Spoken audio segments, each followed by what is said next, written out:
Hello and a very warm welcome. You are watching Gravitas. I'm Molly Gampir and this is the last day of the year. Let's get started.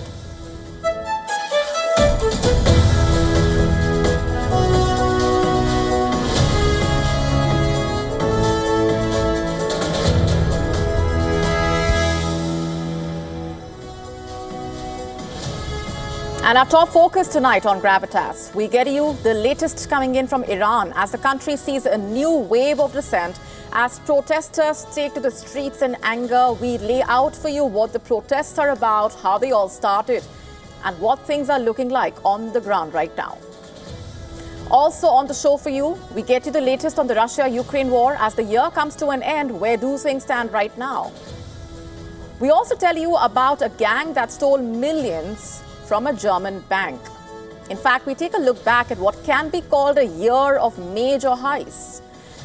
And we also get you a special year-end segment, Gravitas 2025 Wrapped, where we look back at the stories that shaped 2025 and the stories that you watched the most. All this and lots more coming up.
Iran's capital is on edge once again. What started out as an economic protest in Tehran has now entered its fourth day, drawing in shopkeepers, students, middle-class Iranians. This is a combination that has historically unsettled the Islamic Republic more than any other.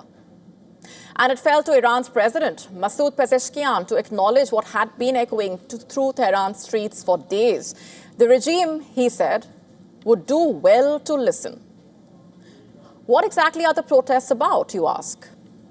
They are driven by the soaring inflation, a collapsing currency, shortages of water and power, and a growing sense that life is becoming unaffordable for the ordinary people. The demonstration started out quietly on Sunday in Tehran's largest mobile phone market. Shopkeepers had shuttered their businesses in protest, and by Tuesday, the unrest had spread, with students at least 10 universities joining in, chanting slogans that were beyond just about economics. Calls for azadi, meaning freedom, once again rang out throughout Tehran.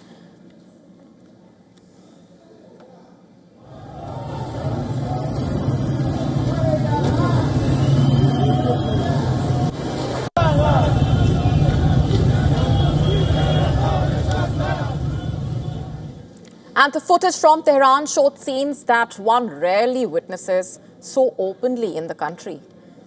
In fact, in one viral video, widely compared to the Tiananmen Square tank man, a lone protester is seen lying on the ground, blocking the black-clad riot police on motorcycles. And moments later, rights groups say he was beaten up. Protesters are heard declaring, "Iranians will die but will not accept humiliation," quote unquote.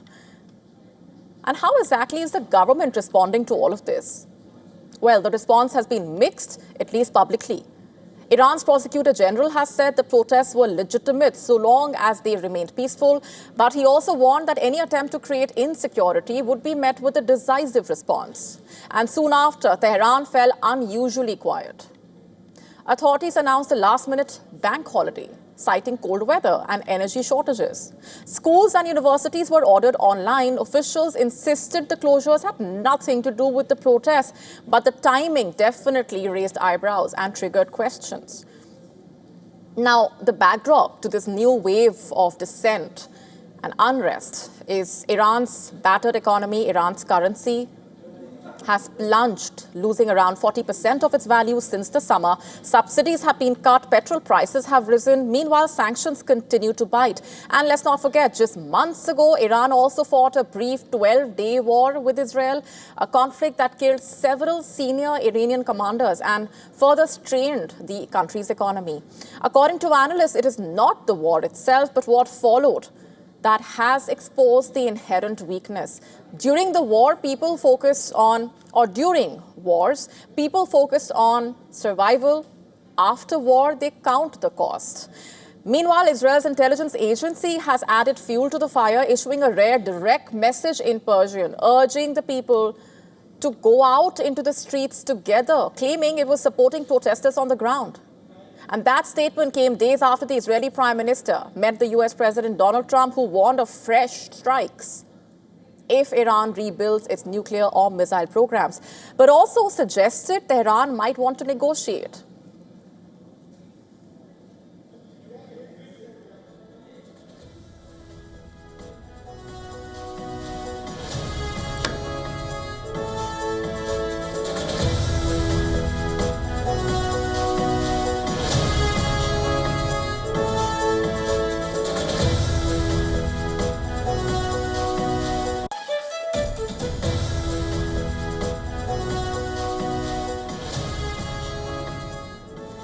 The president has now said he will meet representatives of the protesters, an unusual move some see as a sign of flexibility, others see it as vulnerability, but his power is limited. While he is Iran's top elected official, the security forces ultimately answer to the country's supreme leader, Ayatollah Ali Khamenei.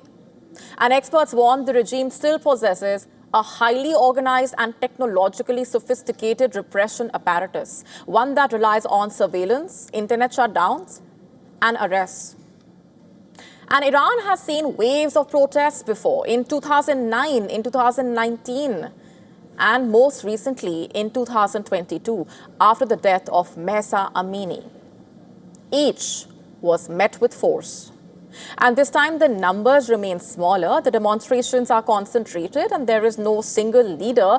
But analysts warn that the dangerous mix of economic desperation, post-war gloom, pointing to the fact that the regime may be weaker than it appears. And for now, Tehran is waiting. Whether these protests fade or ignite something larger may depend on what comes next. And earlier, we were joined by Youssef Jalali, journalist from Tehran, who has been tracking those details and developments very closely on the ground. Take a look.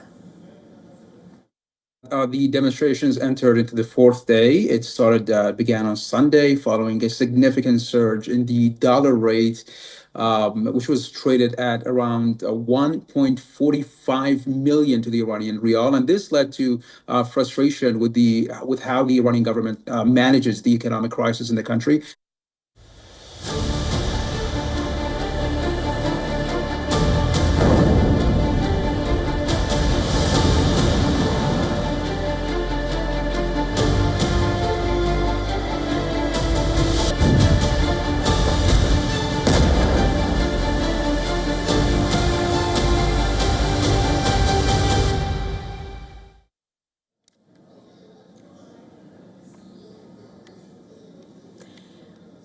Shifting focus now to the Russia-Ukraine war. Moscow says it holds undeniable proof that Ukraine tried to strike at the very heart of Russian power, even as Kiev and its allies continue to state otherwise.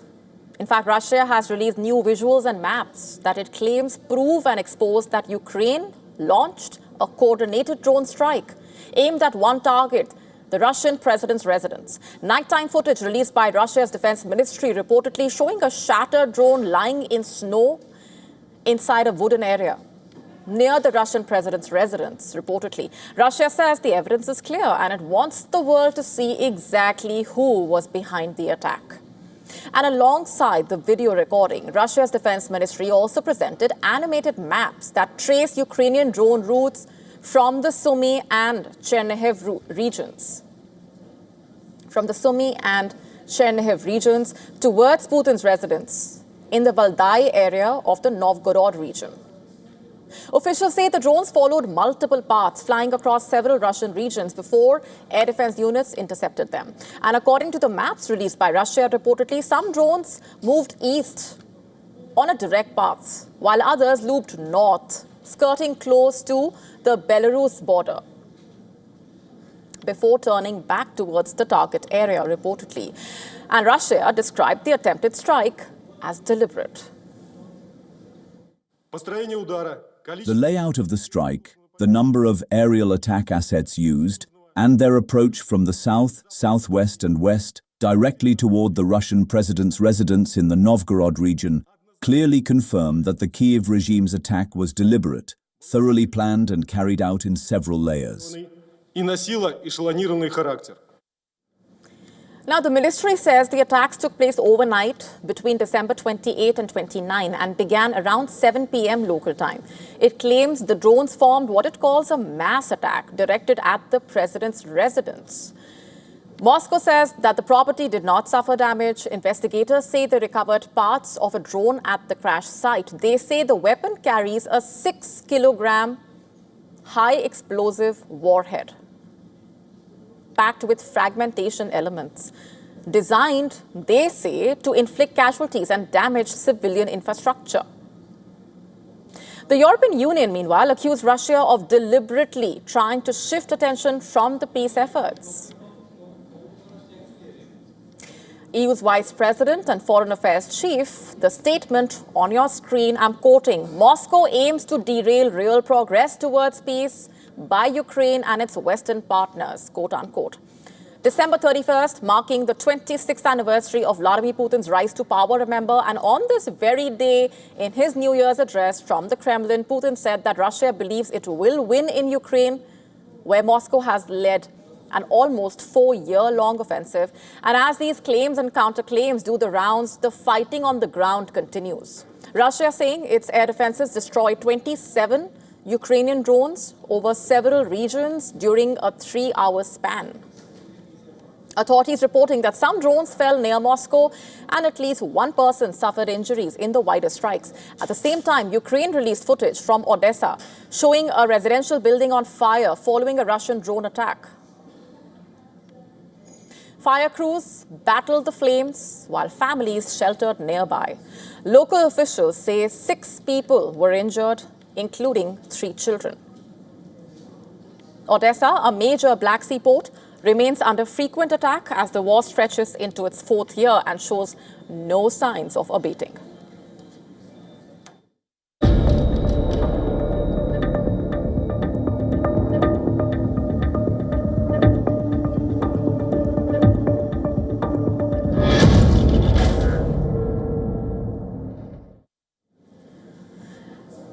As Chinese warships prowled the seas and fighter jets roared around Taiwan in dramatic live-fire drills, something quietly and unexpectedly unfolded in Beijing. The U.S. ambassador to China gathered the Quad partners right in the heart of the Chinese capital. A rare meeting held right under China's watch, unfolding at the very moment Beijing flexed its military muscle. And the timing raises sharp questions about the messaging, the strategy, also the stakes at hand. In a post on social media, the U.S. ambassador to China posted a photo of the Quad gathering and said the Quad works to keep the Indo-Pacific free and open, calling the partnership a force for good.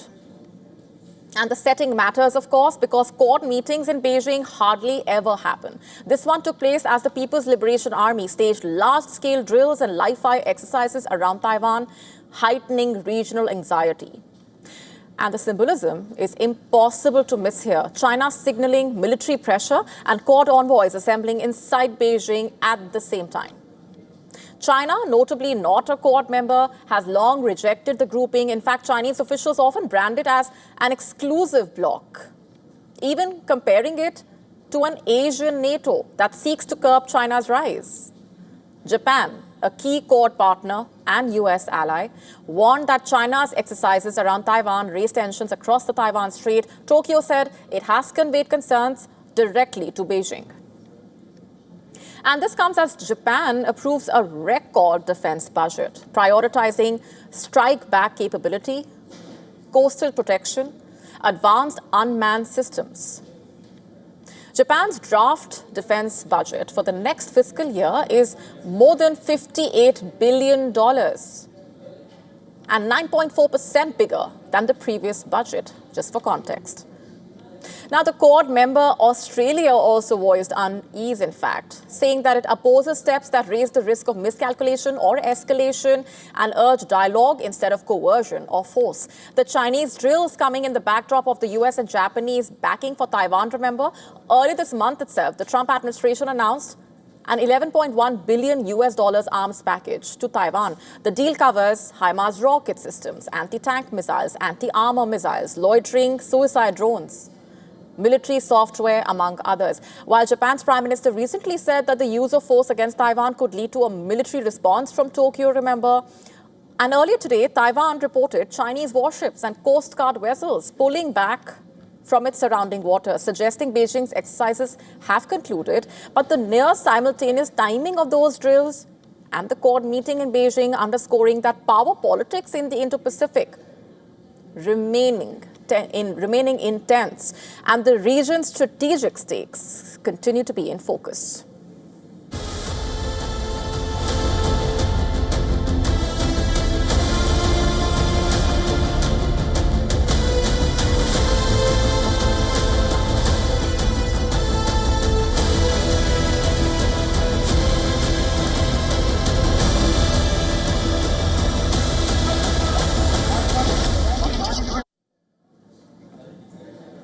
All right, shifting focus now to Turkey, which has just lived through one of its most seismically active years on record. New data showing that in 2025, the country was rocked by more than 53,000 earthquakes, 53,000, an average of 6 tremors every hour, basically. Most were too weak to be felt, but several were powerful enough to damage buildings, renew public fear, and underline a hard reality. Turkey remains one of the world's most earthquake-prone countries. And experts say fewer than 500 of these earthquakes crossed magnitude 4, the threshold at which tremors are felt by people. But even moderate earthquakes can be dangerous. In a country where aging buildings and dense urban development remain widespread, the most active region was in northwestern Turkey. In just 4.5 months, nearly 21,000 earthquakes were recorded there. An unprecedented level of activity for a single district. 2 strong earthquakes, both measuring magnitude 6.1, struck in the region in August and again in October, while countless smaller tremors rattled residents almost daily. The most significant quake of the year, however, struck closer to home for millions. In April, a magnitude 6.2 earthquake hit off the coast of Silivri, near Istanbul, a city of more than 15 million people. A city of more than 15 million people. The quake did not cause large-scale destruction, but it once again raised alarm about Istanbul's vulnerability to a major seismic event. Despite the high number of earthquakes, casualties in 2025 were relatively low. Only 3 deaths were reported, with fewer than 600 injuries, most caused not by collapsing buildings, but by panic. And experts say that fact itself is telling. It suggests that while structures may have held, public preparedness remains weak, and fear can turn even moderate tremors into rather deadly situations. And according to disaster specialists, Turkey experienced 1 magnitude 4 earthquake every day, a magnitude 5 quake roughly every 2 weeks, and a magnitude 6 event about every 2 to 3 months. And the risk is not localized, by the way. Active fault lines pass beneath 24 provinces, 81 districts, placing millions of people in seismic danger zones. And experts warn that earthquake-resistant construction remains insufficient and that urban transformation projects must accelerate, especially in older neighborhoods built before modern safety codes. And they also stress the need for nationwide disaster awareness training aimed at reducing panic and improving how people respond when the ground starts to shake. Turkey's experience in 2025 is not a warning of if another major earthquake will strike, but when. And the question now facing authorities is whether the country will be ready before the next big one strikes.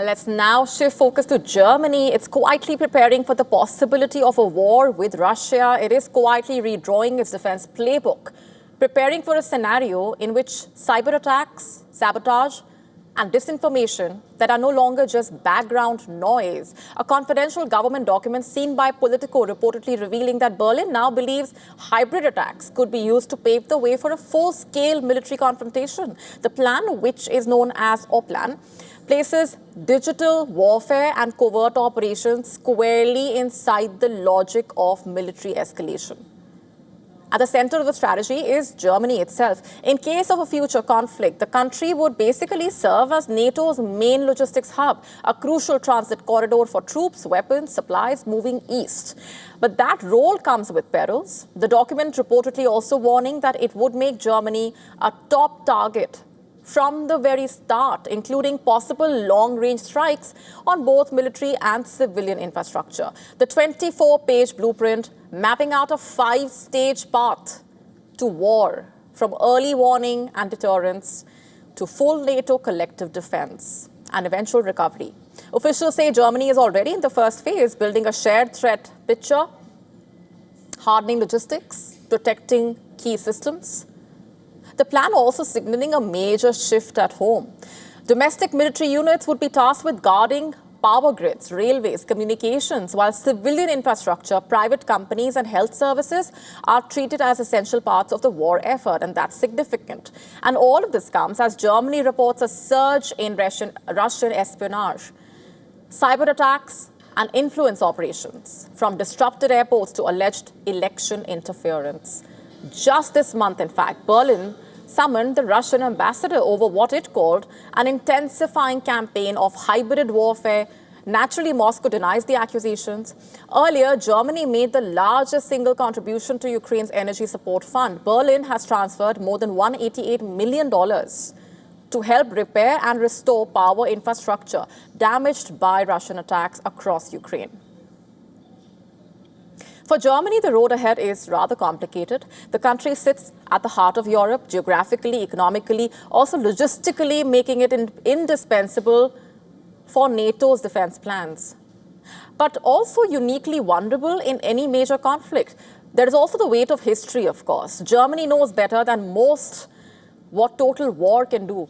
The devastation of 2 world wars fought in large part on European soil left cities in ruins, societies shattered, and a lasting commitment to never again let militarism go unchecked.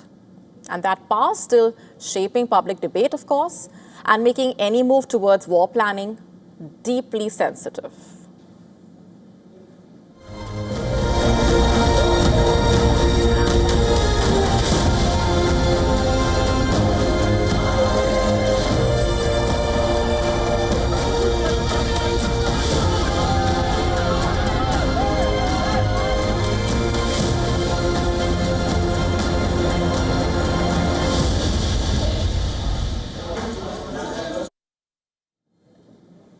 It might sound like a scene from a Hollywood blockbuster, but police say this one was very real in what investigators are comparing to the film's Ocean's 11. The film Ocean's 11, if you've watched it, a highly organized gang drilled its way into the vault of a German savings bank, escaping with cash, gold, jewelry worth an estimated $35 million. The robbers, believed to have entered through a parking garage, possibly spending an entire weekend inside the underground vault. More than 3,000 safe deposit boxes were forced open before the crime was discovered, after a fire alarm went off reportedly in the early hours of Monday. And witnesses reported seeing men carrying large bags through the garage stairwell overnight, and security footage later showed a black car with masked occupants and stolen license plates speeding away. The police have described the operation as very professionally executed, openly comparing it to the film Ocean's 11. While the suspects reportedly remain at large, hundreds of distressed customers have gathered outside the bank, fearing that their losses may far exceed the insured limits. But then this brazen German bank heist is just a part of a much larger global picture. From Germany's vaults to the world's most guarded museums, 2025 has emerged in a way, as the year of heists. Just months ago, remember, thieves pulled off the largest physical art theft of the year, stealing 8 pieces of the French crown jewels from the Louvre in Paris. The haul was worth an estimated $105 million, which included historic jewels once owned by queens and empresses. In Syria, meanwhile, ancient marble statues dating back to the Roman era were reportedly stolen from the National Museum in Damascus, discovered only after staff found a door broken from the inside. And beyond physical walls and glass cases, the digital world, of course, has also been hit hard. Cyber heists targeting cryptocurrency exchanges and insiders helped push global digital asset losses to more than $3.4 billion this year, making 2025 a record-breaking year as far as financial theft is concerned. Together, these cases paint a rather striking picture, also extremely concerning, whether through drills, display cases, or keyboards. Modern heists are growing bolder, more sophisticated, and a lot more concerning, which then brings us back to the question, is 2025 the year of heists?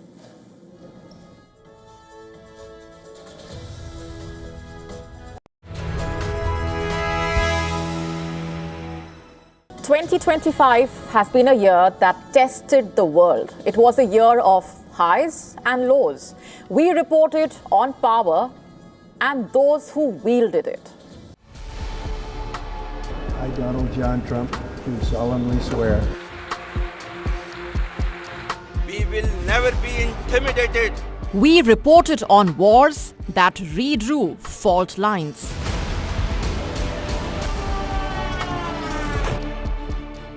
We spoke at length about humanitarian crises that demanded the world's attention and too often the world's conscience. And amid the fog of war, in moments where restraint mattered more than rhetoric, Gravitas chose clarity over chaos, measured, careful, factual reporting. But 2025 was not just about war and diplomacy. We also told you stories that deserved attention.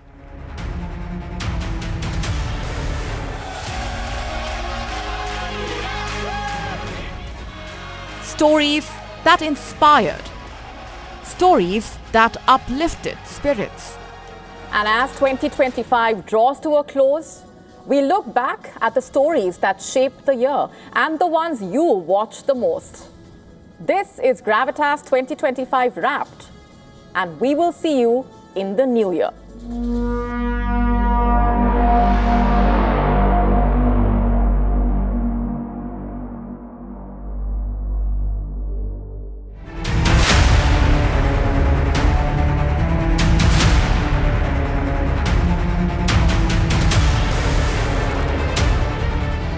Among the targets of Wednesday's Operation Sindoor was the Markaz Toiba Muridke complex, located some 18 to 25 kilometers from India's international border. In the Operation Sindoor press briefing, Colonel Sofia Qureshi said that this same compound bred terrorists responsible for the 2008 Mumbai terror attacks, including Ajmal Kasab and David Headley. And during the briefing, authorities showcased footage of the complex under direct assault. Indian forces executed at least 4 precise strikes on this strategic location, aiming to cripple its operational capacity. It has functioned as the ideological epicenter and operational command of Lashkar-e-Toiba. In fact, the term Markaz means headquarters. The 82-acre compound has reportedly remained under the constant watch of Indian security agencies for its role in orchestrating cross-border attacks. April 22nd, 2025. It was a day India will never forget. An ordinary day. In tourist packed Pahalgam turned into a blood-soaked nightmare.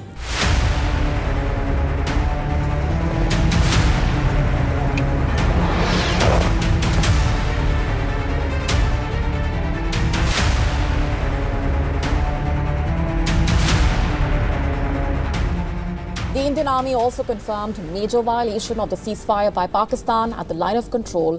So not only did Pakistan deploy drones, but also continued arms and artillery fire. But India's response was calibrated and powerful. India also inflicted heavy damage on Pakistani military positions. Air defense radars were jammed and multiple systems on their side were rendered useless.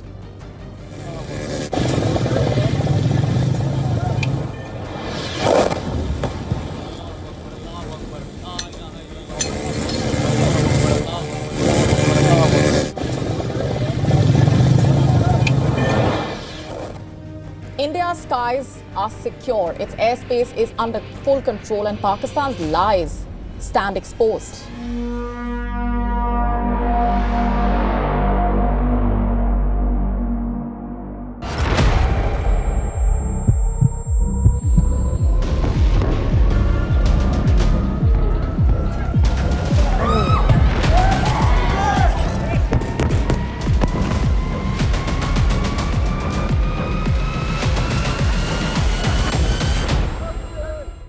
The devastation in Gaza continues. Meanwhile, smoke plumes rose over Gaza on Thursday as Israeli operations intensified. Thousands of Palestinians fled southward, desperate to escape the bombardment. And some displaced Palestinians said they are exhausted and hoped Trump's plan ends the war. Yet, many Palestinian families remain trapped in the north, unwilling or unable to move. Rising costs, lack of shelter, constant shelling have left them with no safe options.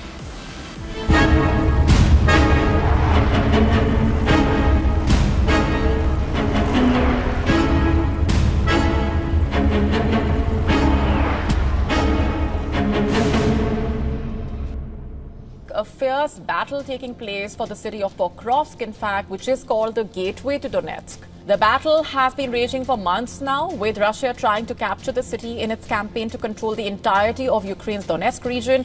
And if developments on the ground are any indication, Russia appears to be making gains. There are also reports of Ukrainian soldiers beginning to surrender. And despite the Russian claims, the Ukrainian Armed Forces Commander-in-Chief has said that although the situation was severe, Pokrovsk has not been surrounded or blockaded by the Russian forces. The battle for Pokrovsk coming as data showing Russia fired more missiles at Ukraine in overnight attacks in October than any other month since at least the start of 2023.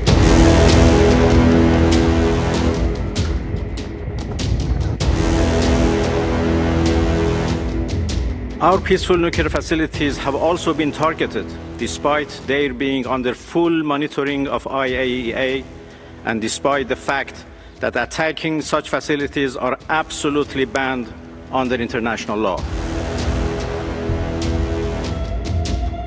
We struck at the heart of Iran's nuclear enrichment program.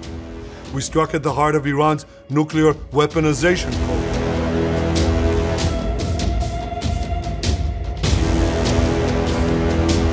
Have been completely and totally obliterated.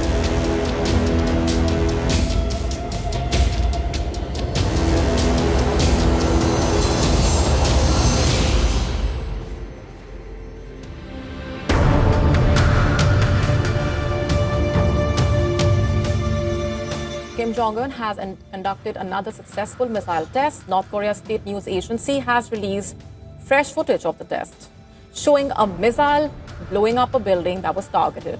Pyongyang reportedly launched 2 long-range cruise missiles to showcase its combat readiness.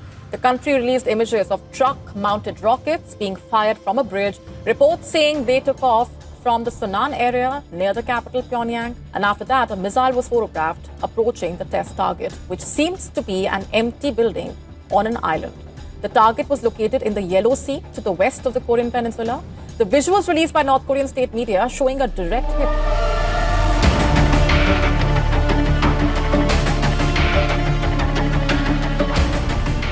Reports from Sudan's western Darfur region saying hundreds, possibly thousands, have lost their lives in the brutal attacks carried out by the RSF. The group captured El Fasher, the Sudanese army's last stronghold in Darfur.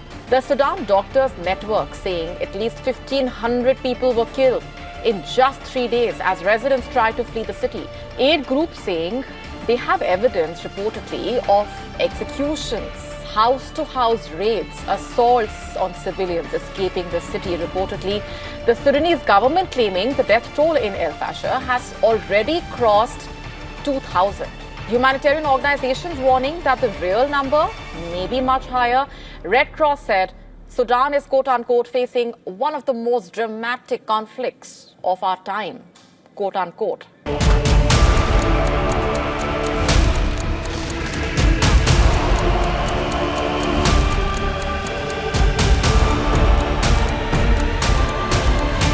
Myanmar is on edge once again as a military airstrike killed more than 30 people at a hospital on Wednesday evening, 4 years after the junta's 2021 coup. It has increased airstrikes year on year, but the rebels have pledged to block it from territory that they control and which the junta is battling to claw back. Meanwhile, a military jet bombed the General Hospital of Mraku, located in the western Rakhine state, which borders Bangladesh. At least 20 bodies were visible on ground outside the hospital overnight.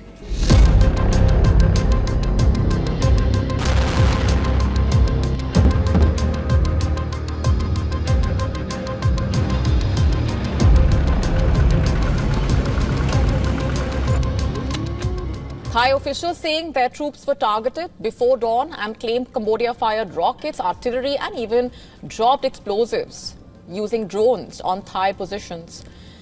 And in response, Thailand launched airstrikes, saying its fighter jets hit only military targets after Cambodia reportedly moved heavy weaponry towards the front line. But Cambodia is telling a very different story. It says that the forces did not retaliate and were respecting the ceasefire, despite numerous provocative actions by Thailand.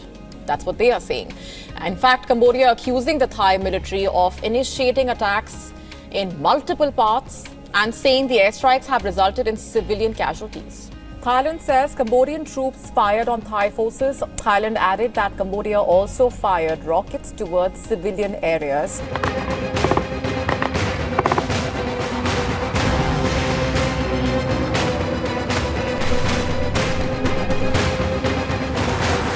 Khwaja Asif threatened to quote-unquote obliterate Taliban after the collapse of the talks. In a television interview with local media, Khwaja Asif admitted that Pakistan is the creator of Taliban and has to correct the mistakes it made in the past, further stating that its own actions brought Pakistan to such a situation.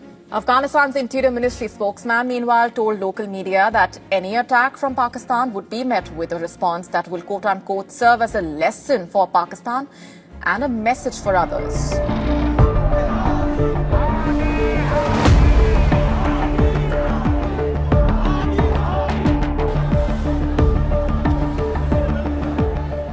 And just over the past several days, WION has been telling you about how the power struggles are tearing Bangladesh apart following the killing of Sharif Osman Hadi, a polarizing youth leader who was also a candidate in the upcoming and highly anticipated general elections in the country.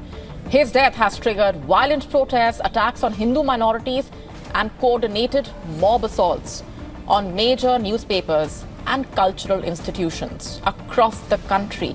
And these developments have raised serious questions about whether the unrest is being deliberately engineered to try and sabotage the process of democratic restoration, beginning with the elections.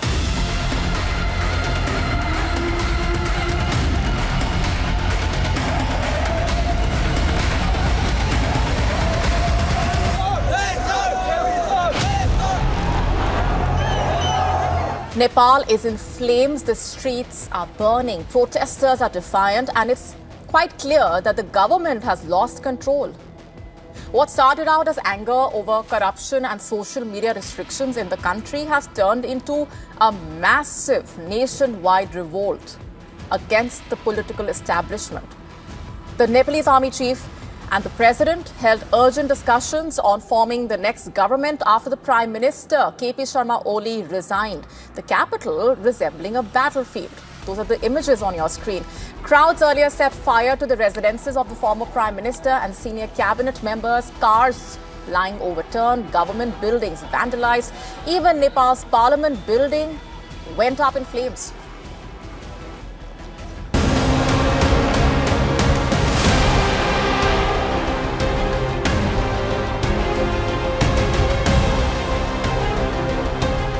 Youth putting governments on a corruption watch. Gen Z protesters have taken to the streets in several parts of the world. 3 countries currently in a way at boiling point due to anti-corruption movements driven by youngsters. Morocco, Madagascar and Peru. In Madagascar, protesters demanding the resignation of the country's president. They have now called for a general strike. Across several parts of Morocco, the youth clashed with the police on the 4th day of the protest. According to a human rights body in the country, authorities have arrested more than 200 protesters in the capital city. The weekend in Peru's capital witnessed unrest as well. 19 people have been injured in anti-government protests.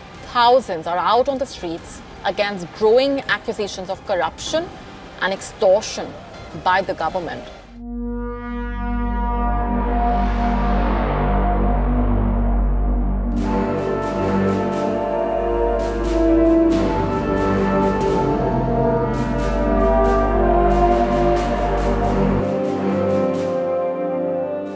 Upcoming Channel 4 documentary, Hitler's DNA, Blueprint of a Dictator, viewers reportedly will be guided through the startling findings.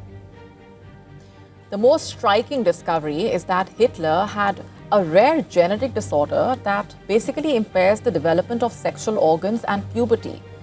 Though often a subject of ridicule during his lifetime, this revelation perhaps provides an explanation for many of the rumors about his physicality. Historians speculating that Hitler's inability to form intimate relationships may have shaped his obsessive devotion to politics, possibly contributing to his unique single-minded pursuit of power. Indonesia is at the center of a growing international health and safety scare after radioactive contamination was discovered in exports ranging from shrimp and spices to sneakers. Authorities have now opened a criminal investigation, and the substance involved is one of the most feared in the world of nuclear safety. The FDA is saying that while the levels detected in food products do not pose an acute threat as such, long-term exposure to even low doses of the substance can raise serious health risks. NASA and European agencies are on high alert. UN's International Asteroid Warning Network is closely watching how the 3I Atlas is not just a comet, it's a cosmic enigma arriving today.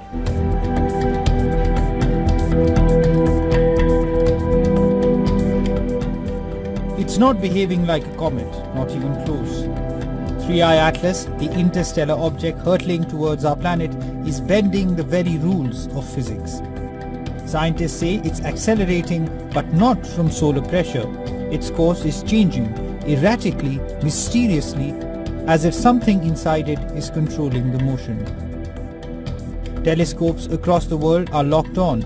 NASA, the European Space Agency, and the UN's International Asteroid Warning Network have moved to constant monitoring. The object's green glow now burns brighter than expected, cutting through telescopic feeds like an emerald wound in the night sky. And then, the anomaly. An anti-tail, a jet of dust and gas pointing towards the sun, not away from it.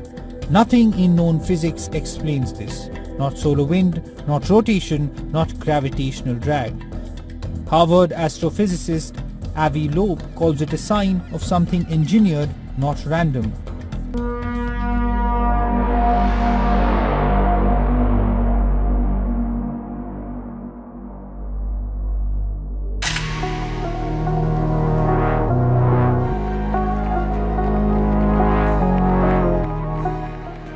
I, Donald John Trump, do solemnly swear, President of the United States. Congratulations, Mr. President.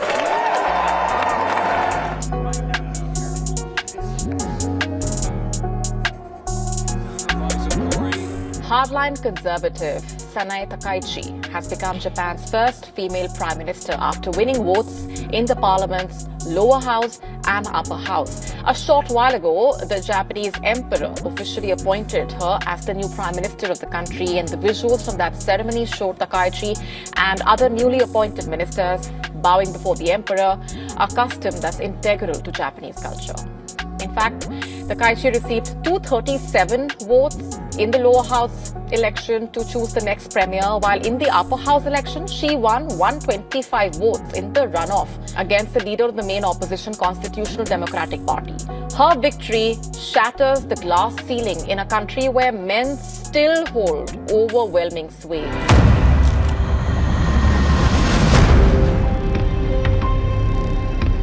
You may recall that earlier this year, Asim Munir was elevated to Field Marshal, becoming only the second army chief to hold that title after Ayub Khan, who had self-appointed himself to it following a coup.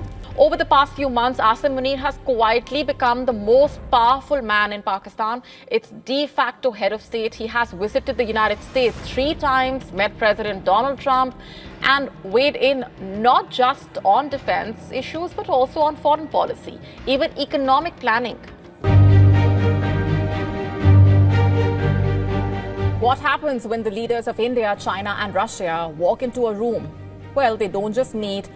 They define a new world order in a way. That's what was on display at the crucial SCO summit in Tianjin, when the Indian Prime Minister Narendra Modi joined the Chinese President Xi Jinping and the Russian President Vladimir Putin, all handshakes and smiles, even laughter. Prime Minister Modi used his first trip to China in 7 years, in fact, to reset ties with Beijing, while deepening India's time-tested partnership with Moscow.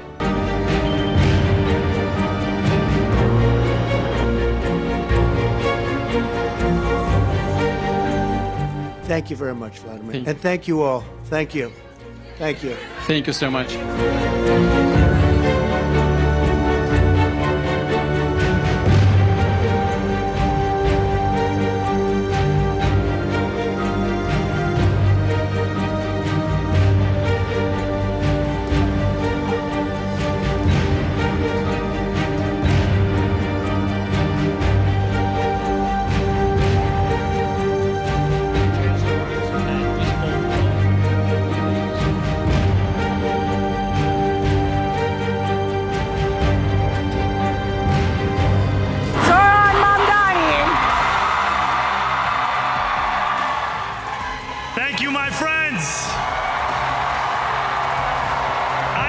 Sworn in as the mayor of New York City.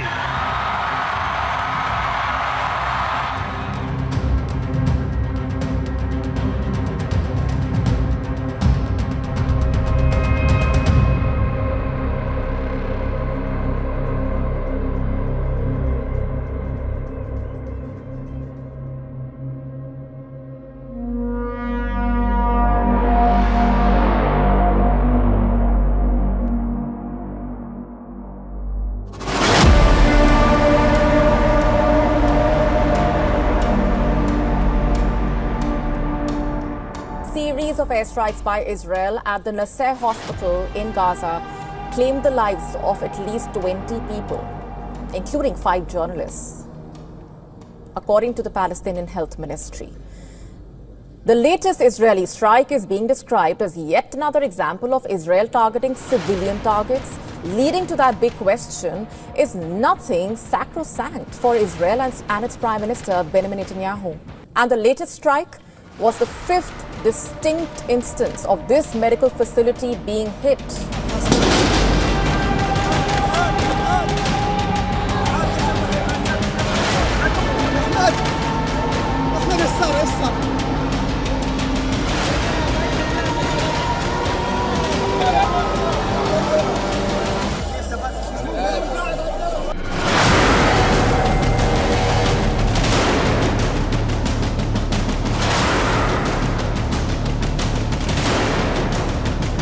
Across Asia, more than 1,000 people have been killed as storm-driven floods and landslides batter different parts, including Indonesia, Thailand, Malaysia, Sri Lanka. Millions are stranded or displaced. Search and rescue teams saying conditions are treacherous, with hundreds still missing. Common factor among these disasters being climate change.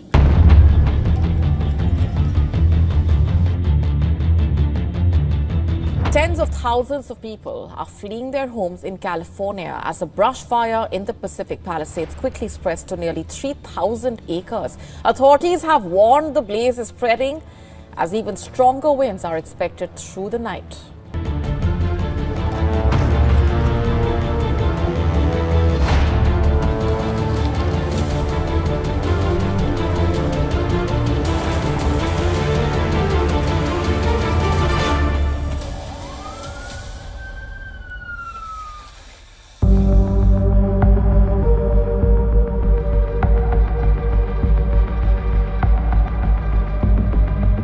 At least 14 people have died after a major fire broke out in several blocks of a residential estate in Hong Kong. Officials saying the death toll could rise further. These images showing that massive blaze engulfing an entire high-rise building. Firefighters battling fierce flames that swept through multiple floors. Several residents fear trapped inside their apartments.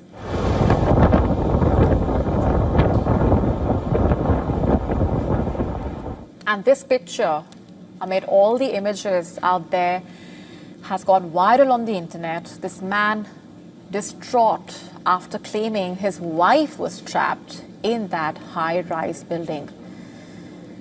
Wong is a 71-year-old man who was photographed crying in distress. A report from the U.S. Department of Government Efficiency has revealed that USAID has allegedly operated with little to no oversight, claiming that it poured massive sums into highly questionable projects, all while dodging accountability. And according to a recent White House fact sheet, the agency has become a breeding ground for corruption and mismanagement. The agency claimed $21 million was allegedly allocated by USAID to increase voter turnout in India. It's important to note that US President Donald Trump said India did not need such financial support. Meanwhile, responding to the claim, economist and member of Indian Prime Minister's Economic Advisory Council, Sanjeev Sanyal, called USAID the biggest scam in human history. Lunch hour turned into a nightmare at Ahmedabad's BJ Medical College hostel as the Air India flight bound for London plunged from the sky and crashed directly into the dining hall packed with students and staff. Plates of half-eaten food, steel thalis, toppled glasses scattered across the tables. A haunting snapshot of lives interrupted in just a split second.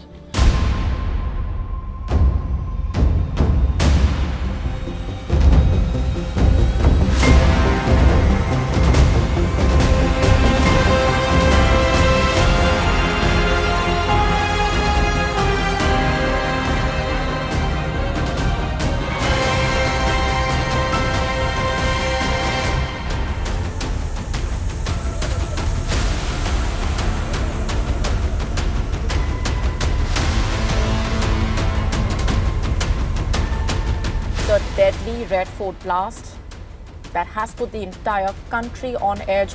Remember on Monday, November 10, that massive blast in a Hyundai i20 near Delhi's iconic Red Fort left at least 8 people dead. CCTV footage showing a Mars driver, the car carrying a Haryana registration number. The explosion followed a string of seizures across states.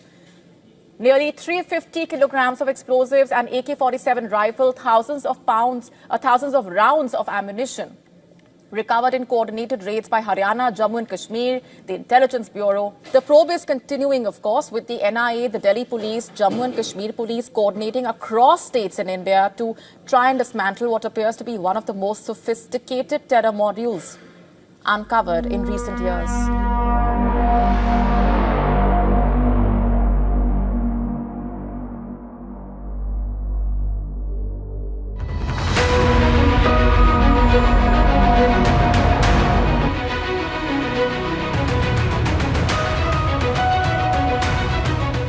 Tibetans in exile welcomed the Grammy nomination earned by their spiritual leader, the Dalai Lama, earned his first Grammy nomination.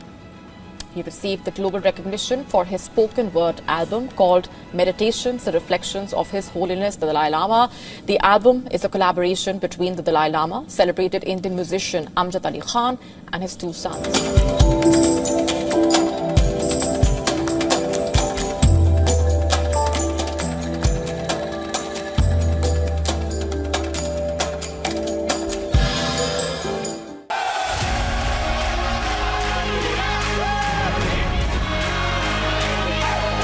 A new dawn has started for women's cricket in India, a glorious sunrise after years of waiting in the shadows in a way. After India were crowned world champions for the first time on Sunday, the women in blue defeated South Africa by 52 runs in the ICC Women's ODI World Cup final, a triumph that heralds a bright new era. The entire country united in jubilation, and plaudits have been coming in from the entire world.